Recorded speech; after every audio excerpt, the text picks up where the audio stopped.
Now, Honorable Minister to reply.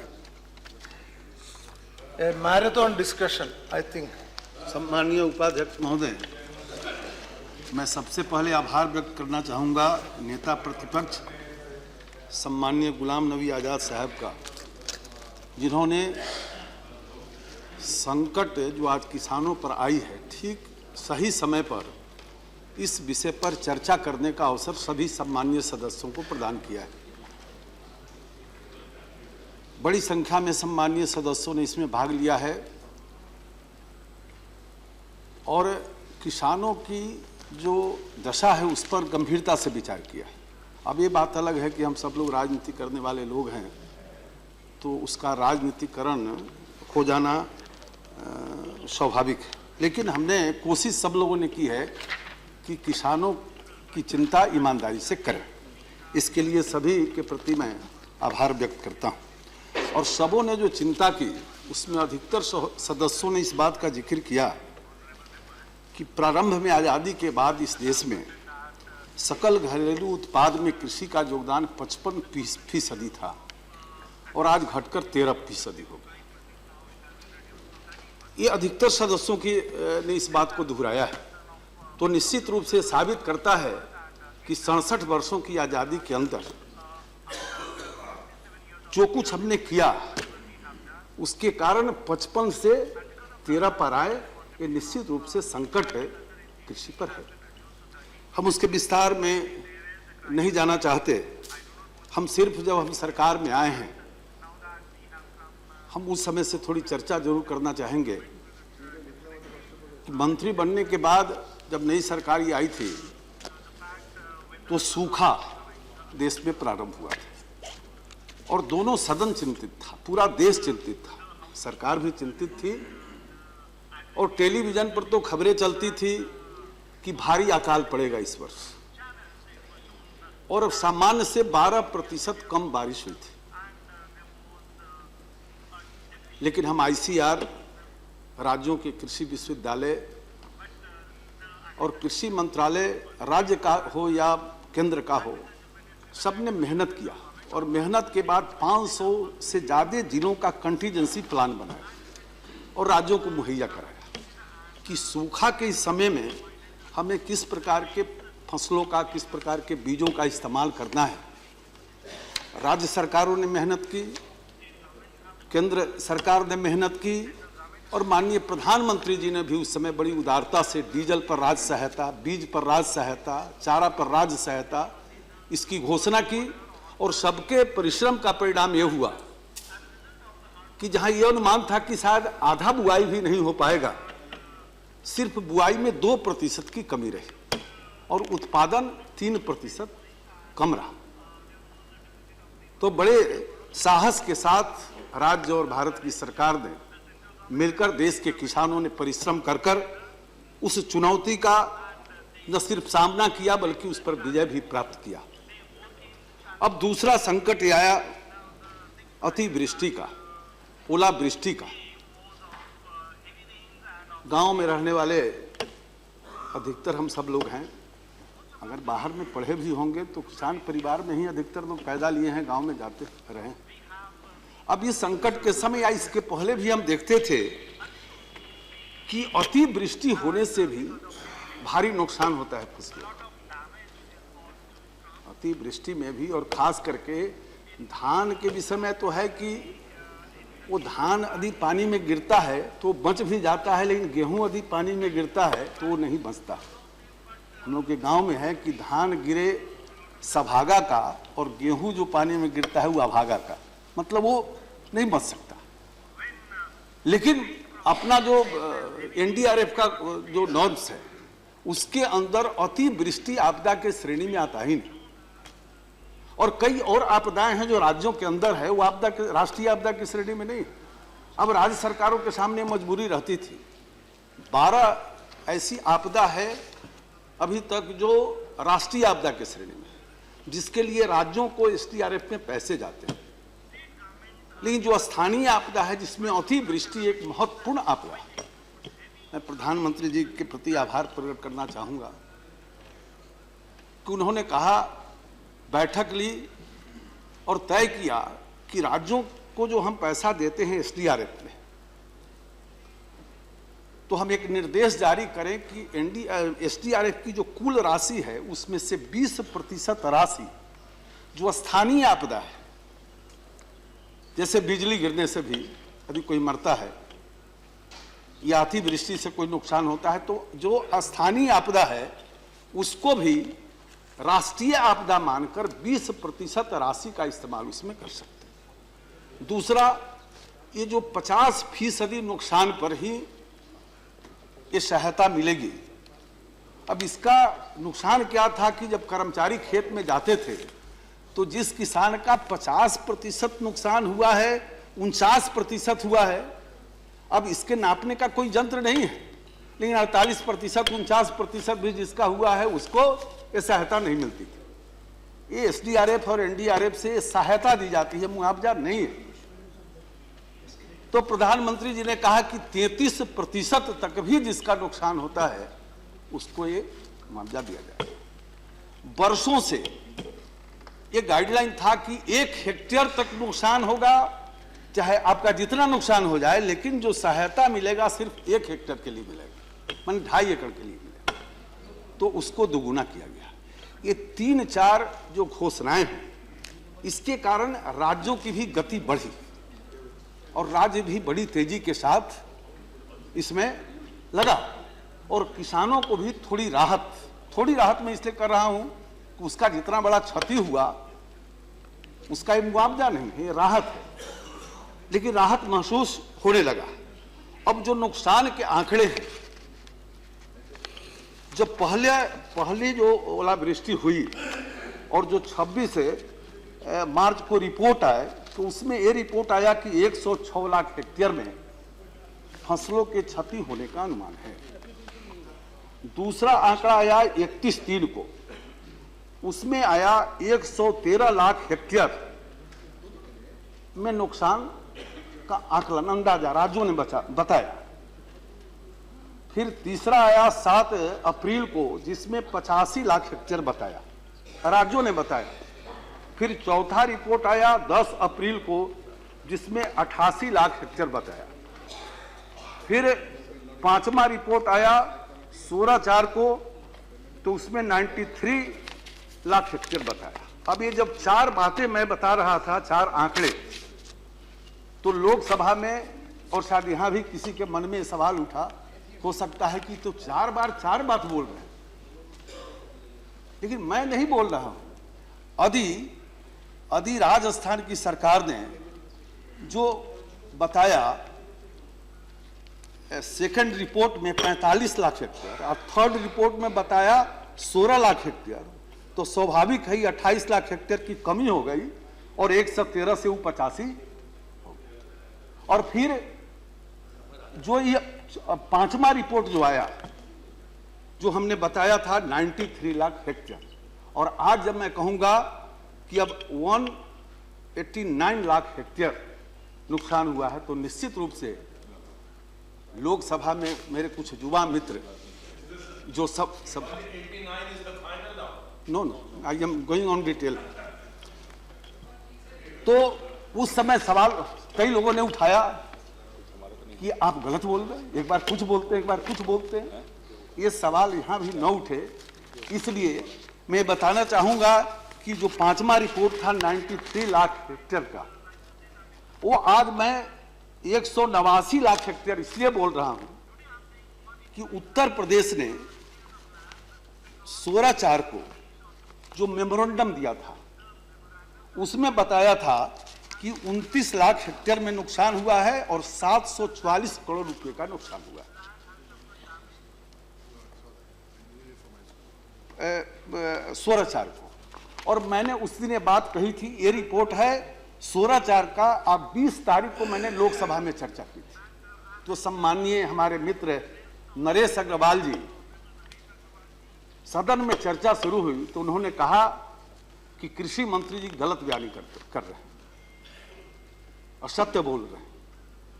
अब आपकी राज्य सरकार ने यदि 16 तारीख को हमको बताया मेमोरेंडम के साथ, पूरा विवरण के साथ, कि हमारा 29 लाख हेक्टेयर में नुकसान हुआ है और 744 करोड़ का नुकसान हुआ है, ये न बोलता तब मैं झूठ बोलता। और जब मैंने ये बात कही तो उन्होंने कहा कि वहां वो गलत बोले थे, लेकिन वो भी जानबूझकर नहीं बोले थे, गलतफहमी में बोल गए थे। अब उत्तर प्रदेश की सरकार ने 24 तारीख को जो एक रिपोर्ट दिया है उसमें बताया है कि 95 लाख हेक्टेयर का नुकसान हुआ है। ये 9 दिनों के अंदर में स्मार पत्र देने के बाद, राशि बढ़ने की बात तो समझ में आ जाएगी कि राशि इसलिए बढ़ गई कि जो 744 करोड़ जो उन्होंने दिया था 50% के आधार पर दिया था, और जब प्रधानमंत्री जी ने घोषणा की कि 33% तक दिया जाएगा तो राशि बढ़ना स्वाभाविक है। लेकिन ये 9 रात में 95 लाख हेक्टेयर, लेकिन मैं इस पर विश्वास कर रहा हूं क्योंकि उन्होंने लिखकर भेजा है। हाँ ठीक है, मैं विश्वास कर रहा हूं। उसके बाद 4 बार मैं विश्वास कर, मैं मेरी बात सुन, मेरी विश्वास करिए, लेकिन आपको इससे सहमत होना पड़ेगा कि मैंने लोकसभा में यदि कहा कि 744 करोड़ का नुकसान हुआ है तो मैंने सही कहा, 20 तारीख को कहा, और 24 तारीख को आपने भेजा कि 6000 करोड़ का नुकसान हुआ है। तो हम कोई अंतर्यामी नहीं है, भविष्यवक्ता नहीं है कि 20 तारीख को ही हम बोल दे कि 6000 करोड़ रुपए का नुकसान हुआ। और इसके लिए मुझको कहा जा रहा था कि हम गलत बयानी कर रहे हैं। अब ये सदन को सोचना है कि गलत बयानी किसकी है, कि प्रक्रिया है कि राज्य आकलन करती है, भेजती है, और सर्वे कराने में भी समय लगता है। हम उस पर विश्वास नहीं कर रहे हैं राज्य के रिपोर्ट पर, लेकिन आंकड़े तो क्या राज्य सरकार के सर्वेक्षण पे आपको विश्वास है या नहीं? पूरी रामायण सुनी है, अभी तो मैंने शुरू किया। नहीं, सुनो ना भाई, आप मेरा भाषा नहीं सुने हैं कि मेरा उस पर अविश्वास नहीं है, लेकिन आप हमको 20 तारीख को जो हमने लोकसभा में कहा, उसको जो आपने कहा कि आप गलत बोले हैं, आपकी सरकार ने तो ही रिपोर्ट भेजा था। ये 6000 करोड़ का रिपोर्ट तो आपने 24 तारीख को दिया है या 20 के बाद दिया है। तो जिसको मैं आज बता रहा हूं कि अब जो उत्तर प्रदेश ने भेजा है उसको जोड़कर मैं बता रहा हूं कि 189 लाख हेक्टेयर का नुकसान। और मैं इसलिए बता रहा हूं कि लोकसभा में मैंने 93 लाख हेक्टेयर बोला था और आज 189 लाख बोल रहा हूं। इस पर अविश्वास मत करिएगा। इसको ही बाहर में जाकर टेलीविजन पर ये ना आवे कि कृषि मंत्री वहां कुछ बोले और यहां कुछ बोले। इसलिए मैं विस्तार से इस विनती को आपके नजदीक पहुंचाने की कोशिश कर रहा हूं। दूसरा जो विषय है कि ये जो फंड है जिसकी जानकारी और भी उत्तर प्रदेश के जितने सम्मानीय वक्ता बोले हैं हमारे नेता, सब लोगों ने ये बोला कि 6000 करोड़ का नुकसान हुआ और दिए हैं 250 करोड़। अब ये भी अपने आप में अजूबा बात है। ये जो आपने स्मार पत्र दिया है, टीम वहां गई थी, टीम बैठेगी, फिर वो रिपोर्ट देगी, फिर एचएलसी बैठेगी और एचएलसी जब बैठेगी तब वो निर्णय करेगी कि इसमें कितना राशि देनी है, तो राशि जाएगा। और आप कह रहे हैं कि 6000 करोड़ का नुकसान हुआ, आपने 250 करोड़ दे दिया। 250 करोड़ वो रुपया दिया है कि यहाँ पर जो राज्य का, भारत सरकार का जो बजट बनता है उसमें आवंटन तय होता है राज्यों के लिए एसडीआरएफ का प्रति वर्ष का। तो हर वर्ष का जो एसडीआरएफ का बजट है उसका प्रथम किस्त 1 जून को जाता है।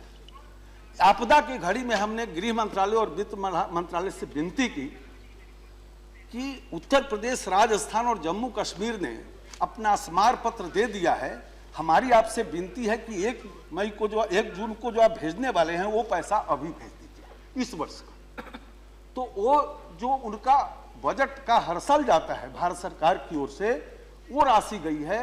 ये 6000 करोड़ जो नुकसान हुआ है इसका पैसा वो नहीं है। एचएलसी बैठेगी, जैसे सूखा आया था आपके, और सूखा जब आया था उत्तर प्रदेश में तो वहां टीम गई थी और टीम ने रिपोर्ट लाया। उसके बाद एचएलसी बैठी और उसके बाद मुझको लगता है कि उसमें भी आपको जो पैसे गए थे उत्तर प्रदेश को, उस टीम के बैठने के बाद उसका भी आंकड़ा मेरे पास है कि एचएलसी ने आपके राज्य को दिया था उत्तर प्रदेश को 581 करोड़, 581 करोड़ उत्तर प्रदेश को दिया था। लेकिन एक सवाल बार बार खड़ा होता है कि भाई ओला पड़ा, अभी टीम गई, टीम रिपोर्ट लाएगा, एचएलसी बैठेगा, तब तक किसान का क्या होगा?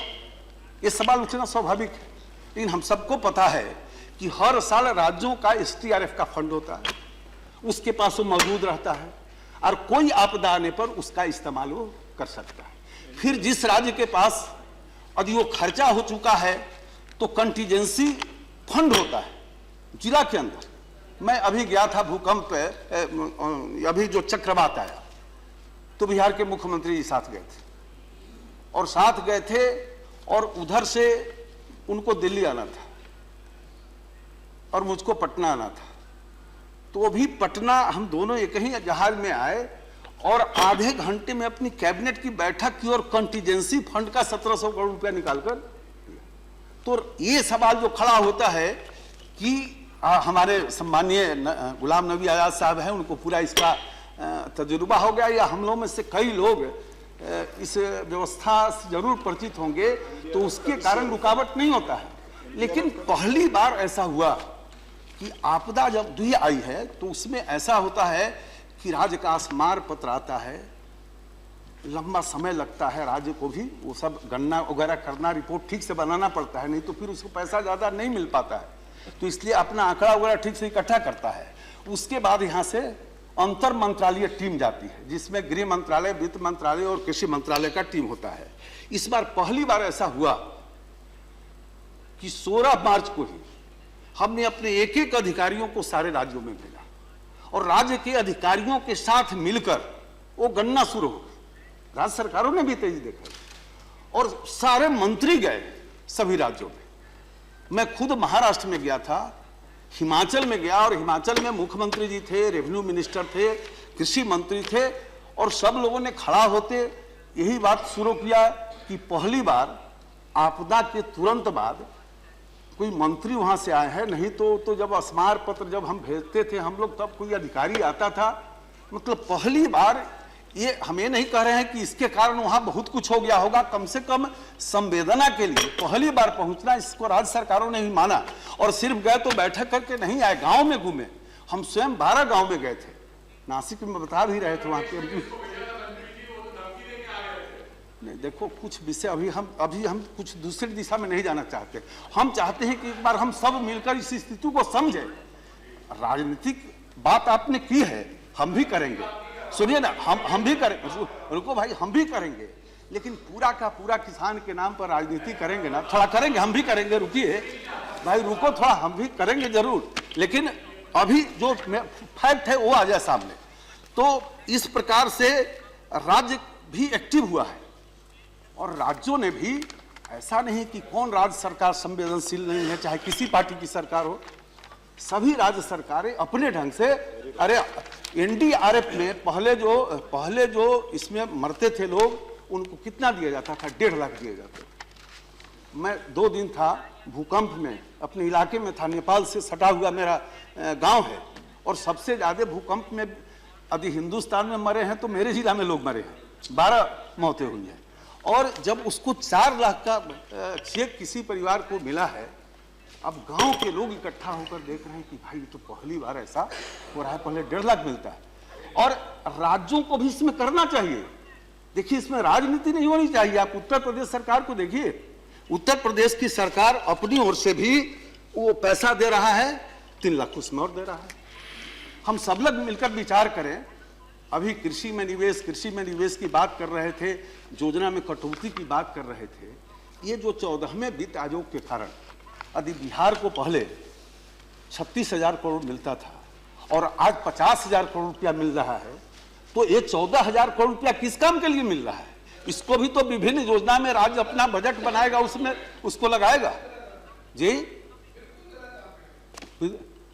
देखिए, एक बात उपाध्यक्ष जी जरूर होना चाहिए कि यहाँ पर आंकड़े जो बोले जाते हैं किसी के द्वारा, तो जरा बाद में बैठाकर जरूर जाना चाहिए उसको मैसेज कि तुम आंकड़े गलत बोल रहे हो, क्योंकि ये व्यवस्था हम यहाँ देख नहीं रहे। जिसके मन में आया वही बोलना शुरू कर देता। हो सकता है हमसे भी गलती हुई, बोलने में।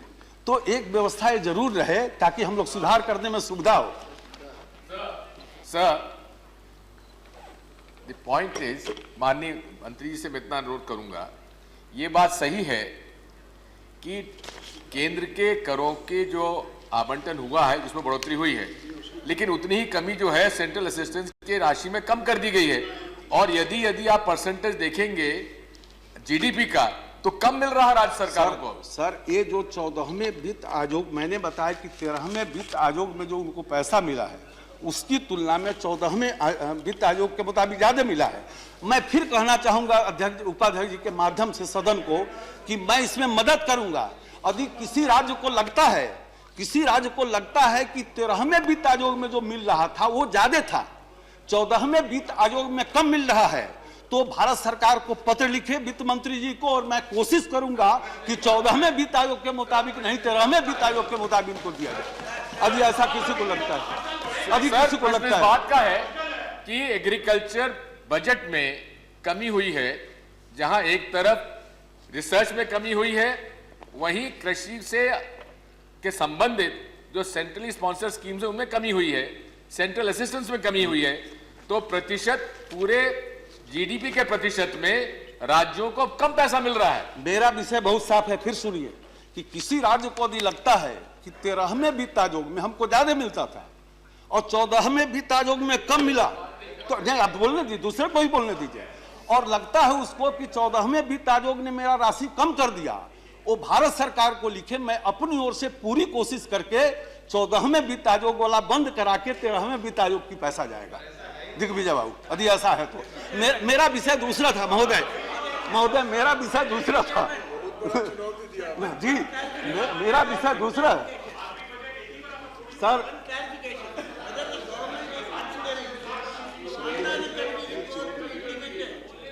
It can give us some relief. अरे आपकी बात तो सुनने नहीं दे रहे लोग ना। You please consider whether you are considering Swaminathan committee report, which will help the farmers. हम उस पर भी आते हैं सर, उस पर भी आएंगे। तो मेरा विषय दूसरा था कि ये जो उत्तर प्रदेश जैसे अपनी ओर से 3 लाख रुपया दिया, तो अन्य राज्यों को भी इस दिशा में करना चाहिए। जैसे महाराष्ट्र को हमने देखा कि ये जो नॉर्म्स था पहले की, यदि बागवानी नष्ट होता है तो 12,000 प्रति हेक्टेयर देना है, तो इसके पहले जो सूखा आया था तो 13,000 महाराष्ट्र सरकार अपनी ओर से देकर 25,000 रुपये प्रति हेक्टेयर दे रहा था।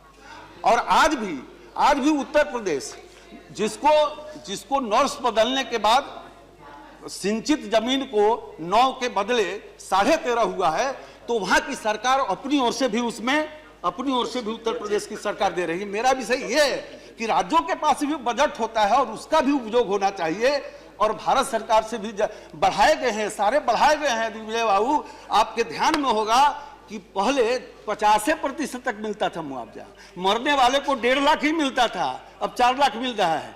मैं इन बातों को इसलिए चर्चा कर रहा हूं कि हम सब मिलकर किसान को कैसे, चाहे वो भारत की सरकार हो चाहे राज्य की सरकार हो, हम सब लोगों को मिलकर किसानों के संकट की इस घड़ी में हम कैसे उनकी मदद कर सकते हैं, इसके विषय हम सब लोगों को निश्चित रूप से चिंता करनी चाहिए।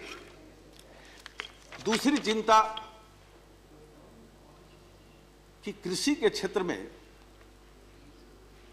निवेश हम आज नहीं, पहले की सरकारें भी करती आ रही है। आपके ध्यान में होगा विदर्भ पैकेज, बुंदेलखंड पैकेज, लेकिन इस विषय पर हम चर्चा हम चाहते हैं कि हम बाद में करें, लेकिन चूंकि महाराष्ट्र का विषय और आत्महत्या का विषय ये सब भी बड़ा प्रमुख है, उसकी चर्चा करना आवश्यक है। लेकिन कृषि बीमा की चर्चा सभी मित्रों ने की है, माने 90% वक्ता ने कृषि बीमा की चिंता की, और इसलिए हम सब लोगों को इस बात को अच्छी तरह मिलजुल कर समाधान करना पड़ेगा। क्योंकि ये जो एनडीआरएफ है इसमें तो हम राहत देते हैं ना, मुआवजा तो देते नहीं है, उसको मुआवजा कैसे मिले इसकी चिंता करनी होगी। तो इसके लिए कृषि बीमा को एक बार हम सब लोगों को मिलजुल कर इसमें जो विसंगतियां हैं वो कैसे दूर हो, किसान को कैसे लाभ मिले। तो सबको ध्यान में होगा कि राष्ट्रीय कृषि बीमा योजना चली, आदरणीय शरद पवार जी हमारे मंत्री थे उस समय, नई बीमा योजना बनी, मॉडिफाइड, उसको क्या बोलते हैं, नाइस मॉडिफाइड नाइस। अब वो जो बनी, लेकिन लागू करना जिस समय हुआ, हम बन गए कृषि मंत्री, तो हरियाणा के मुख्यमंत्री उस समय के हुड्डा साहब थे, फिर गुजरात के मुख्यमंत्री खुद शिवराज सिंह जी आए और उन्होंने बताया कि ये जो नया स्कीम बना है इसमें किसानों को ज़्यादा प्रीमियम देना हो रहा है, ये इसको हम लोग नहीं मानेंगे। और बहुत प्राइवेट कंपनी आ गई, 10 कंपनी आ गई उसमें, लेकिन कई राज्यों ने माना। अब उत्तर प्रदेश की बीमा की ज्यादा चर्चा हुई, तो उत्तर प्रदेश ने भी इस नया को माना। अब पुराना हो या नया हो या मौसम आधारित जीवन बीमा हो, कृषि बीमा हो, इन सभी योजनाओं में जो पहले से योजना चल रही थी, जो आज भी मध्य प्रदेश, हरियाणा, कई राज्य, गुजरात, ये जो पुराना है उसको मान रहा है, उसमें किसानों को प्रीमियम कम देना पड़ता है। और जो उसमें लघु और सीमांत किसान होते थे तो राज्य सरकार उनको आधा आधा अपनी ओर से देता है। लेकिन लेकिन जो जितना प्रीमियम जमा होता था उससे ज्यादा यदि भुगतान करना होता था, वो भी भारत सरकार, राज्य सरकार आधा आधा देती थी। लेकिन मॉडिफाइड नाइस जो लाया गया उसमें सरकार को नहीं देना है, बड़ी बड़ी कंपनी भी आ गई और थोड़ा प्रीमियम भी बढ़ गया, लेकिन नुकसान जो होता है उसकी भरपाई बीमा कंपनी को ही करना है। अब इसका थोड़ा बहुत नुकसान जरूर हो रहा होगा क्योंकि बीमा कंपनी भी व्यापारी है, लेकिन ध्यान में रहे कि किस राज्य में कौन बीमा कंपनी काम करेगी, ये टेंडर देके या बरारता करके राज्य सरकार तय करती है।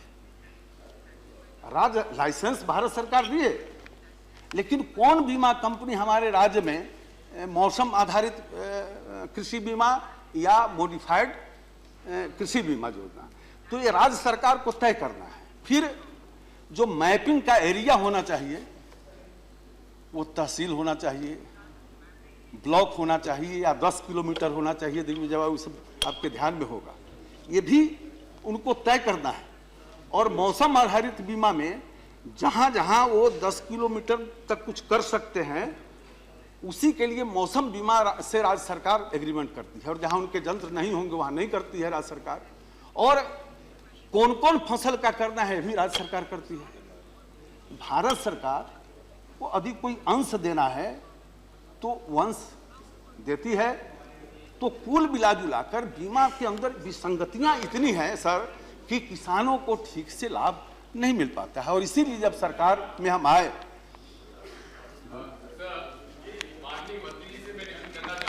पिछले 2 साल से बीमा कंपनी पैसा नहीं दे रही हैं फसल खराब हो जाने के बावजूद भी, और बीमा कंपनियों ने मध्य प्रदेश के हाई कोर्ट में ग्वालियर में ये कहा है कि केंद्र सरकार से पैसा नहीं मिल पाया है, इस वजह से हम लोग बीमा कंपनी पैसा नहीं दे पा रहे हैं। सर माननीय मंत्री जी कब बताएंगे कृपया कि क्या ये बात सही है? सर मैं आपको बताना चाहता हूं कि 2014-15 की बात छोड़ दीजिए, 2015-16 में भी अभी उत्तर प्रदेश के अंदर भी हमने भेज दिया है और वहां वितरण 25% का एडवांस शुरू है।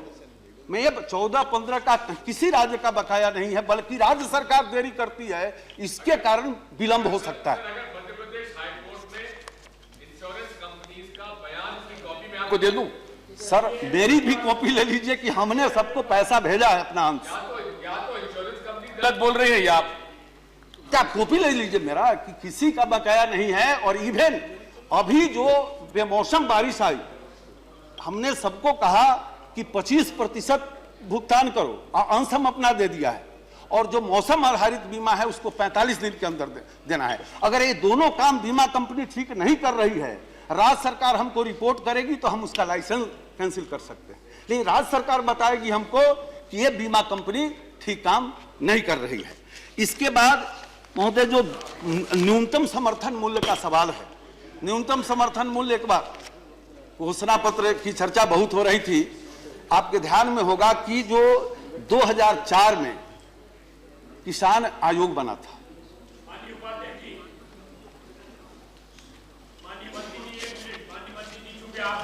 जी जी 16/12/2014 को ये अच्छा, उसके बाद पूछ लीजिएगा, आप पूछ लीजिएगा उसके बाद। है ना, पूछ लेने दीजिए खन्ना साहब, पूछ लेने दीजिए, आप पूछ लेने दीजिए, कोई लीजिएगा, बड़ी हम बात नहीं बताएंगे, है। आपको उत्तर इलाकों देंगे। ने लोकतंत्र में अच्छा ये होता मैं है। अभी दूसरे विषय पर आ रहा था। 15/3/2015 को अवमानना का अरे नोटिस भाई दिया है पूछिएगा, सरकार। बताएंगे हम आपको। बैठो बैठो हालांकि बैठो इज नॉट यील्डिंग इसके इज बाद not yielding what can I do. इसके बाद महोदय, ये जो न्यूनतम समर्थन मूल्य है, तो आयोग बना 2004 में, और 4-5 महीने के बाद जो उसके अध्यक्ष थे वो बदले गए। सोमपाल जी थे, स्वामीनाथ जी आए, और उन्होंने किसानों के हित में बहुत सारी अनुशंसाएं की, अच्छी अनुशंसाएं की।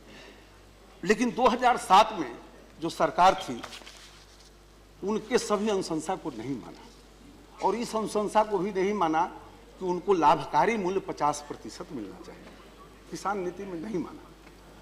अब हम सरकार में आए, हमने घोषणा पत्र में कहा कि उनको लागत का 50% मुनाफा हम देंगे।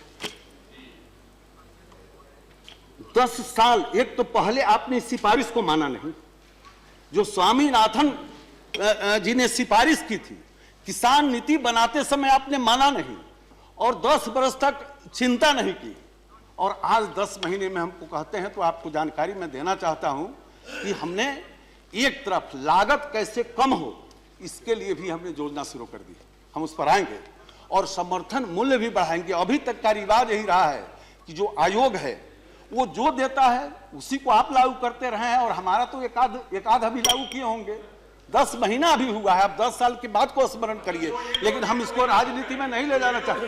हम राजनीति में नहीं जाना चाहते, हमको 10 महीना हुआ है, ये भी ध्यान में रखिए। और मैंने शुरू कर दिया है इस पर काम शुरू किया है, कि रिपोर्ट भी मंगाया है, मंत्रालय अध्ययन भी कर रहा है। इसको भी ध्यान रखिए कि 10 आप बाद में सवाल पूछेगा। इसके बाद आपके पास, इसके बाद not yielding minister, not yielding, sit down अब सुनिए, Sit down, sit down. You बयानी करते रहेंगे। रुको भाई, First listen. बीमा कंपनी की बात यदि आप जानना चाहते हैं, तो उत्तर प्रदेश में आप देखिए तो 8,71,000 किसान बीमित हुए, और इसमें 4200 करोड़ का राशि था, बीमित राशि। इसमें किसान का premium 103 crore, government of India का प्रीमियम 40 करोड़, राज्य का प्रीमियम 40 करोड़, सकल प्रीमियम 182 करोड़ हुआ है इस वर्ष का, मैं बता रहा हूं। और अभी वहां स्टार्ट हुआ है मौसम आधारित बीमा, तो 45 दिन में करेगा। लेकिन बाकी बीमा कंपनियों को हमने मुख्यमंत्री जी को पत्र लिखा था कि एक बैठक करके आप 25% तो जरूर शुरू करवा दीजिए। तो मैं बधाई दूंगा मुख्यमंत्री जी को कि उन्होंने काम प्रारंभ करवा दिया है। वहां अंश हमारा गया हुआ है, तब शुरू हुआ है। हम उनके दिग्विजय बाबू के लिए बोल दिए कि अंश हमारा गया है तो शुरू हुआ है, राज्य सरकार भी दिया है। मध्य प्रदेश में रबी 13-14 का जो क्लेम है, वो हाईकोर्ट में जो मामला गया है ना, वो थोड़ा परसेंटेज का जो मामला है, उस पर वो मामला गया है, वो आप ठीक बता रहे हैं। अब जब दीजिएगा हमको तो उसको हम समझेंगे, और उसमें यदि कहीं बीच में रुकावट होगी तो उसको भी हम ठीक करेंगे। तो नहीं, आप हाईकोर्ट वाला जब आप कागज पढ़े तो समझ में आएगा। जब हाईकोर्ट की बात कर रहे हैं आप, अपनी बात नहीं, आप हाईकोर्ट की बात कर रहे हैं। ये जलवायु परिवर्तन की चिंता हम लोग कर रहे थे, और स्वाभाविक है जलवायु परिवर्तन के कारण कितना असर हो रहा है इसकी कल्पना करना बहुत मुश्किल है। आज से 5-6 साल पहले संकेत आने शुरू हो गए। खेती की बात छोड़ दीजिए, पशु की बात, जो संकर नस्ल विदेशी नस्ल की गाय हैं, ये जो 5 बार प्रजनन करती थी वो अब 3 बार 4 बार कर, दूध में कमी हो रहा है। और 1 डिग्री टेम्परेचर यदि बढ़ेगा तो भैंस पर भी असर हो रहा है। तो 2020 आते आते जो हम 1 नंबर के दुग्ध उत्पादक देश हैं, हमारी स्थिति नीचे जाने वाली है। तो निश्चित रूप से जब हम सरकार में आए हैं तो हमने इसकी चिंता की, और चिंता क्या किया है कि पूरा दुनिया मानने लगी है, ब्राजील, ऑस्ट्रेलिया की, हिंदुस्तान की जो देसी नस्ल की गाय हैं उसके अंदर प्रतिरोधात्मक ताकत ज्यादा है। और अपने देश की हालत क्या है कि 180 ब्रीडिंग सेंटर हैं राज्यों के, लेकिन हर ब्रीडिंग सेंटर में 90%, 95% संकर नस्ल और विदेशी नस्ल के वृद्धि के लिए काम होते हैं। हम सरकार में आते 500 करोड़ रुपया निकाला जनरल बजट से और राष्ट्रीय गोकुल मिशन चलाया और सोचा कि उस वर्ष 8 महीना बचे थे 150 करोड़ खर्चा करेंगे और बाकी अगले साल। लेकिन हम राज्य के मंत्रियों की बैठक बुलाए, अधिकारी लोग आए और आपको आश्चर्य होगा कि 6 महीने के अंदर मतलब 14-15 में ही 368 करोड़ के प्रोजेक्ट सैंक्शन हो गए और राज्यों ने बड़ी रुचि के साथ, बड़ी तीव्रता के साथ अब देसी नस्ल के गायों के संवर्धन के ब्रीडिंग सेंटर अब प्रारंभ किए और दुनिया के अधिकतर देशों में जो देसी नस्ल है उसके लिए नेशनल ब्रीडिंग सेंटर है, अपने यहाँ नहीं है। प्रधानमंत्री जी ने 50 करोड़ रुपया दिया था एक सेंटर खोलने के लिए। हमने जब आकलन करवाया तो उसमें 2 बन सकता है, तो एक दक्षिण में आंध्र में और दूसरा मध्य प्रदेश में नेशनल कामधेनु ब्रीडिंग सेंटर की स्थापना होने जा रही है। राशि आंध्र का तो शिलान्यास भी हो गया और मध्य प्रदेश में आपके कारण थोड़ा विलंब होता होगा लेकिन वो भी पूरा हो जाएगा। जलवायु परिवर्तन नील यानी सर हमको नहीं गलत नहीं कर, ये नील गाय की चर्चा कर रहे थे सर नील गाय की चर्चा कर रहे थे त्यागी जी। नील गाय के संबंध में जो वन पर्यावरण मंत्रालय है उसने सभी राज्यों को निर्देशित किया है और राज्यों ने भी अपना एक नियम बनाया है। आपके राज्य में उत्तर प्रदेश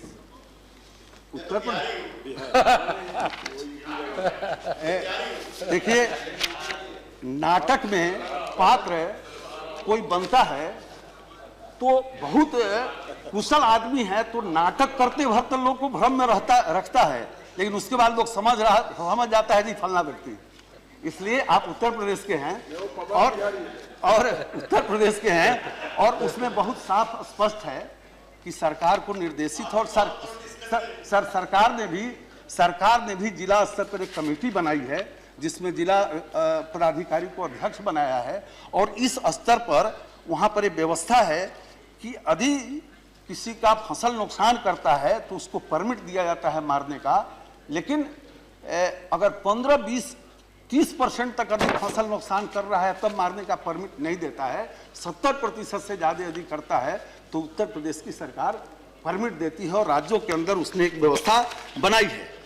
दूसरा जो ऋण प्रवाह की बात हो रही थी, ऋण वसूली की बात हो रही थी, तो बिल्कुल ओलावृष्टि से नुकसान के जिस समय खबर आए थे रिजर्व बैंक ने राज्यों को लिखा और हमने भी पत्र लिखा कि रीस्ट्रक्चरिंग के लिए और जिला स्तर पर बैठक करके 1-1 साल स्थगित रोक दी गई है और जो दूसरे इसके बाद के फसल में ऋण देना है उस पर भी ऋण देने का इजाजत दिया गया है। ये राज्यों के अंदर होता है एसोसिएशन, जिला में कलेक्टर उसके अध्यक्ष होते हैं और राज्य में चीफ सेक्रेटरी होते हैं और सब ये काम सारे राज्यों में लगभग इस प्रकार के निर्देश जा चुके हैं। अब जो आत्महत्या है जो सबसे बड़ा विषय है, थोड़ा समय लगेगा, चिंता मत करिए, सवाल बहुत सारे आए हैं, किसान का मामला है। तो ये आत्महत्या के संबंध में हम थोड़ा जानकारी ये देना चाहेंगे कि अभी जो मेरे पास रिपोर्ट आया है, अभी रिपोर्ट में कितनी सत्यता है गलत है हम खुद भी इससे सहमत नहीं है, लेकिन हम तो वो बताएंगे जो राज्य सरकार ने लिख के दिया है कि पंजाब ने स्वीकार किया है कि 5 किसानों ने आत्महत्या की। महाराष्ट्र ने लिखा है कि आत्महत्याओं की कुल संख्या 601, जांच के बाद मुआवजा पाने के हकदार परिवार 241, ऐसे केस जिनकी जांच बाकी है।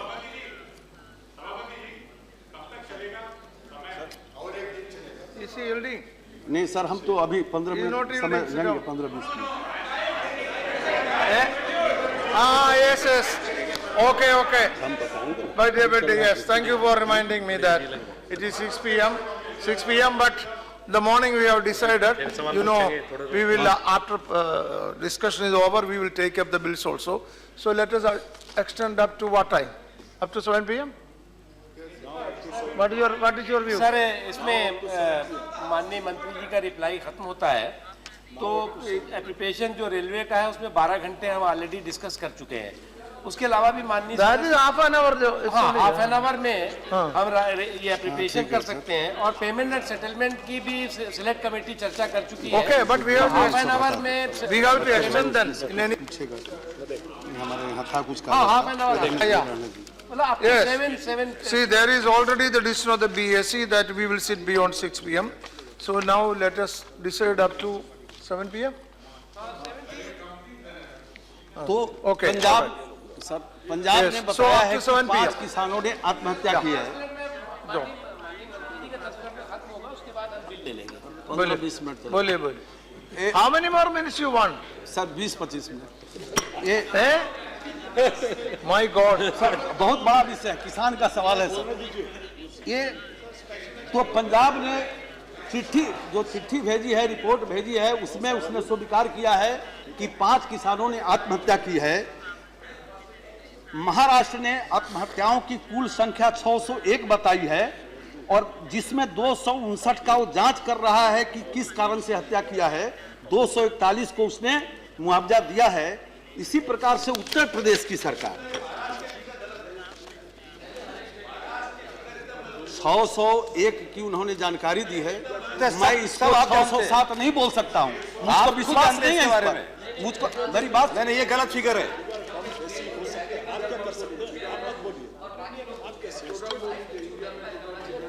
नहीं ओके। फिर You दूसरा are Uttar giving Pradesh, the, you are giving the, Uttar Pradesh see, statistics given by the state government, I believe. You are giving the number given by the state government. प्रदेश सरकार के आंकड़े हैं ये। Yes.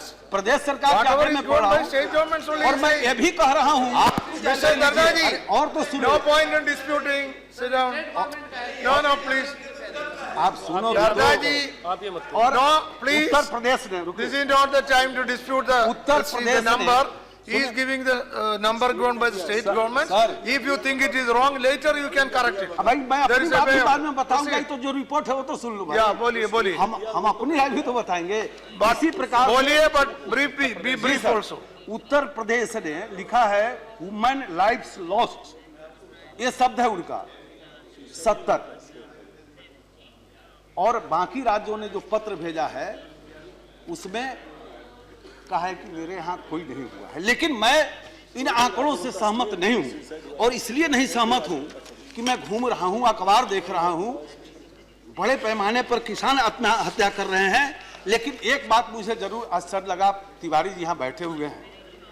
तिवारी जी ने कहा कि आजादी के बाद से आज तक जितनी आत्महत्या नहीं हुई उतना इस 10 महीने।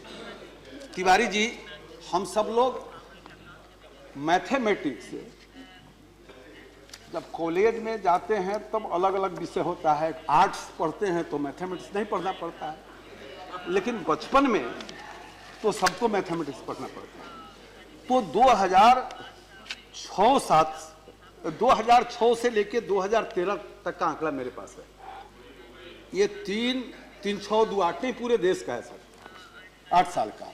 इसमें किसानों ने 1,22,773 किसानों ने आत्महत्या की और राज्यों ने जो बताया कि कृषि कारणों से 10,974।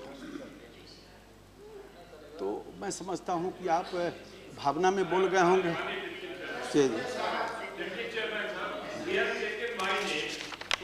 Right to explain this. Just give me a minute. That's all. मंत्री जी आपने you have No, taken ये my name. मंत्री जी yielding है तो नहीं। हाँ वो yielding.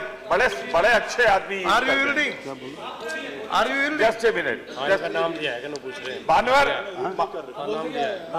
मानवर प्रमोद जी ने बोला मेरे पास है वो भाषण है सर, ये भाषण मेरे पास मैं भी सिर्फ रखे ये हुए कह हैं रहा सर। हूँ, मेरा सिर्फ ये कहना है, He is not yielding. ठीक है ना, वो नहीं हिल करें। Not आप really. मेरी बात तो सुनिए। मैं सिर्फ इतना कह रहा हूँ Not कि really. जिस आंकड़े को वो कह रहे हैं उस पर वो खुद ही विश्वास नहीं कर रहे हैं।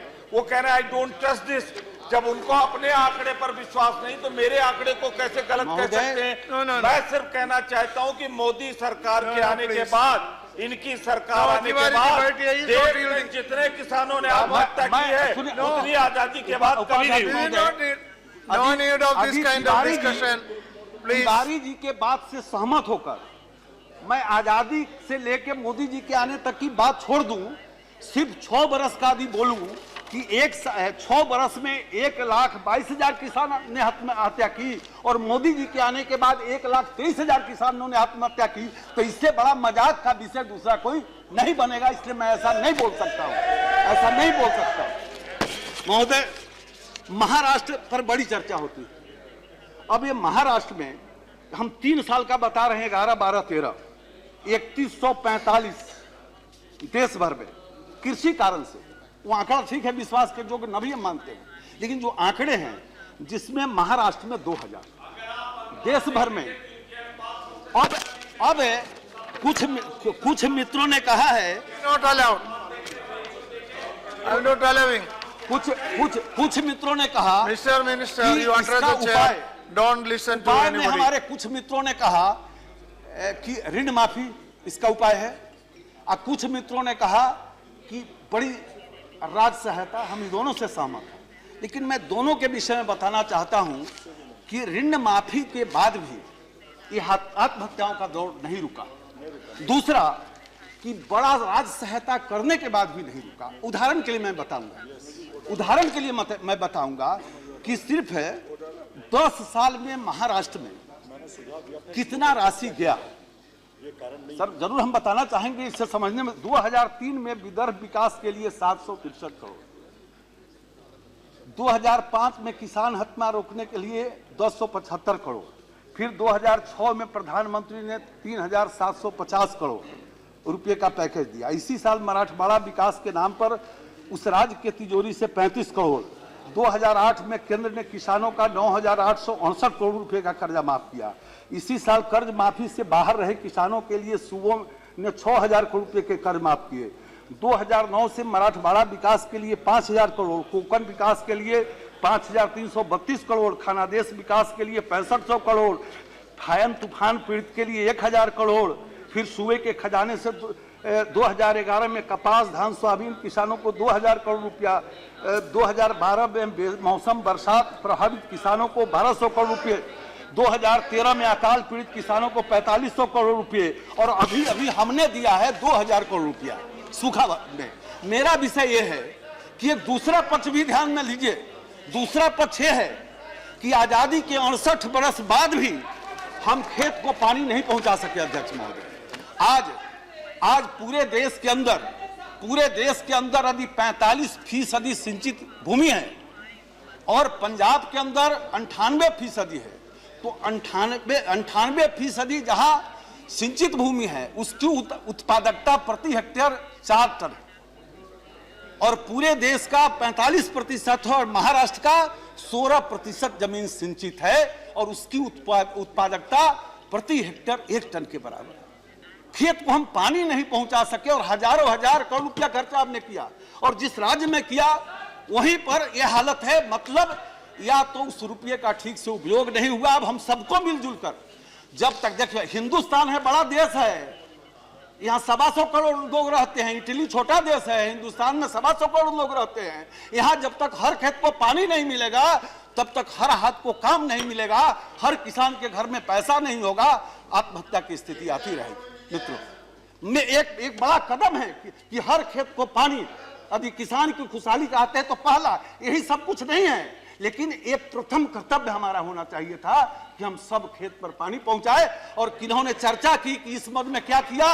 इस मद में प्रधानमंत्री सिंचाई योजना चालू की है और 503 करोड़ रुपया दिया है, और 3,000 करोड़ रुपया और वित्त मंत्री जी ने रखा है कि जल्दी खर्चा करो, हम तुमको पैसा देने के लिए तैयार है। लेकिन ध्यान रखिए, जब तक ये सरकार हर खेत पर पानी पहुंचा नहीं लेती, ये सरकार चैन से बैठने वाली नहीं है। आप चर्चा कर रहे थे, हमारे तमिलनाडु के सम्मानीय सदस्य चर्चा कर रही थी कि रासायनिक खादों का अंधाधुंध प्रयोग, हरित क्रांति आई, उसका लाभ हुआ, उत्पादन बढ़ा, लेकिन पिछले 2-3 वर्षों के अंदर जब आप देखेंगे तो कमी आ रही है। पंजाब के हजारों एकड़ जमीन बेकार हो गए, वहां किसान आत्महत्या कर रहे हैं। अब सॉइल हेल्थ मैनेजमेंट, किसी ने पूछा कि आपने क्या किया, जरा बताइए। सॉइल हेल्थ मैनेजमेंट 2007-8 में इसकी चिंता देश में शुरू हुई, और 2007-8 से लेकर 31 मार्च 14 तक 112 करोड़ रुपए इस पर खर्चा किए गए। सॉइल हेल्थ कार्ड के लिए मिशन मोड में कोई योजना नहीं, 112 करोड़ रुपया उसी में लेबोरेटरी बनाना और सॉइल हेल्थ कार्ड बनाना। कितना राज्यों को पैसा जाता था। हमारी सरकार आई तो लगभग 58 करोड़ रुपया हमने एक वर्ष में दिया। आप 6-7 वर्षों में 112 करोड़ रुपया हमने 6-7 महीने में 58 करोड़ रुपया दिया। और इतना ही नहीं, प्रधानमंत्री जी ने कहा कि पता करो कि हर किसान का जो जमीन है कितना खर्चा लगेगा कि सबको सॉइल हेल्थ कार्ड मिल जाए। अब देश में 14 करोड़ किसान हैं जिनके पास जोत है, जमीन है, और जब आंकड़ा देखा गया तो बहुत खर्चा नहीं, 568 करोड़ रुपया तुरंत प्रधानमंत्री जी ने कहा और इतने रुपया आवंटित हुए और पूरे देश में मिशन मोड में सॉइल हेल्थ कार्ड की योजना देश भर में प्रारंभ हो गई है। जैविक खेती की बात है, अब जैविक खेती पर क्या पैसा देते थे, एक पैसा किसी राज्य को जैविक खेती के लिए नहीं दिया जाता था। राष्ट्रीय कृषि विकास योजना के तहत दिया जाता था और कई योजनाओं के तहत जो पैसा जाता था राज्य सरकार उसी में से पैसा निकाल कर किसी तरह जुगाड़ करती थी। लेकिन हमारी सरकार ने 300 करोड़ रुपया इस साल दिया है और जैविक खेती को पूरे देश में इसको प्रारंभ किया है। महोदय, कुछ लोग चर्चा कर रहे थे आलू प्याज की। मूल्य स्थिरीकरण फंड देश में बनाया गया। मूल्य स्थिरीकरण, उसमें किसी भी प्रश्न का सही तरीके से जवाब नहीं दे रहे हैं और डाइवर्ट आप जवाब सुनिए ना, और आप तो जवाब बताइए रहे तो छूट जाएगा, फिर पूछिएगा। कोई जवाब सही नहीं सर, दे रहे। आप फिर पूछिएगा। मिनिमम जो सपोर्ट पूछना होगा हम उत्तर कोई देंगे, satisfactory जवाब नहीं है। सैटिस्फैक्टरी जवाब नहीं। आपने बात की है जवाब से हम पूरी तरह असंतुष्ट हैं और बकआउट करते हैं। आलू प्याज की बात की है इन्होंने। पहली बार सरकार ने, अब सुनने का भी तो साहस रखिए, पहली बार किसी सरकार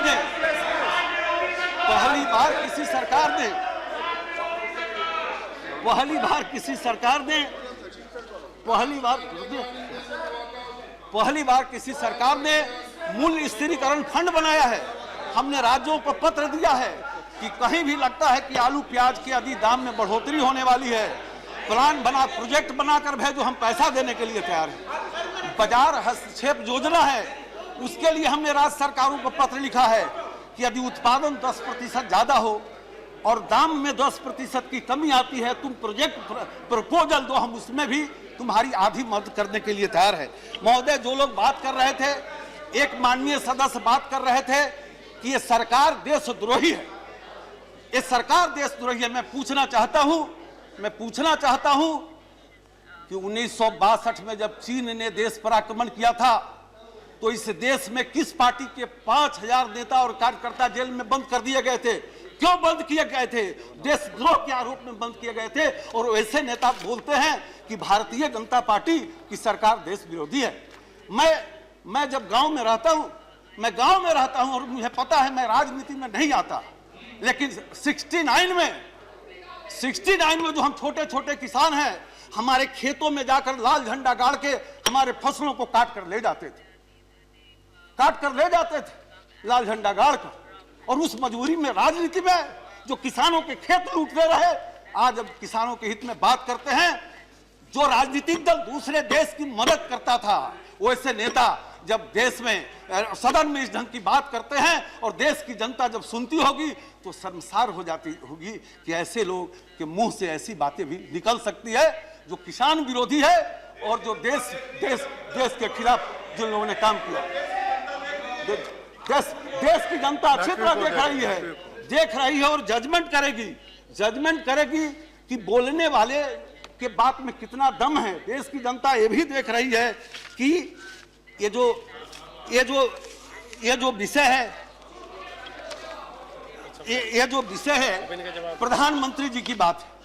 अब प्रधानमंत्री जी की जब चर्चा, हर बात में प्रधानमंत्री जी, इस देश में बहुत प्रधानमंत्री हुए हैं और राज्यों में भी मुख्यमंत्री हुए हैं और अधिकतर नेताओं ने गरीबी के विषय में बोला जरूर है, सुना जरूर है, देखा जरूर है, पढ़ा जरूर है, लेकिन भोगा नहीं है।